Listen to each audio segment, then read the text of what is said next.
Anthony Ng'ang'a wa ukuru wa miaka 23 kuma mwena wa Ruiru kaunti-ini ya Kiambu niararuirira kihoto giake thutha wa gutigwo na nguraro cia mahia ni abithaa umwe wa borithi muciini munene wa Nairobi.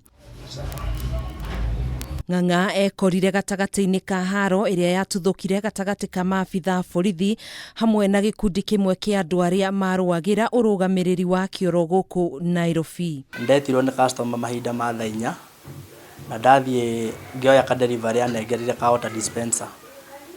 Ndathie ni ndoire water dispenser na kinjira ngire the other side of the road nigetha njoe apacoka ndoyaga ndwaranirie tuothe hamwe. Kurerikana mwambiririo wa kiumia giki niguo Ng'ang'a acemanirie na mutino uyu hindi iria akiraga barabara ya Accra gutwara indo etitio na ndagika nini tu atarikitie gukira barabara niguo abithaa umwe wa borithi amunyitire na kumuikia mukebe wa riera ria kuruta maithori mugongo-ini uria wacokire ugitathuka na gucungiriria nguraro cia mahia. Thigari ciarugamite na andu maruagira kioro ngithigwo kira bara ngĩigua ndagucio na ngĩikio tia gas mugongo na kiribukira mugongo-ini wakwa na kinjina haria ndagũire thĩ ndekorire ndokira ndĩika ngĩhingũra jacket niho tia gas yagũire hau thĩ ngĩkora nĩ ndahĩa mugongo. Undu uyu ni watumire erigwo kwa ihinda na riria acokire kwĩigua niguo ahũrĩire mama wao thimu uria macokire guthie nake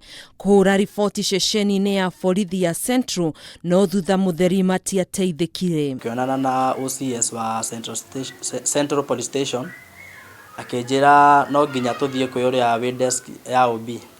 Twathi ndamũhe ũhoro ũcio nĩaregire kwandĩka OB number.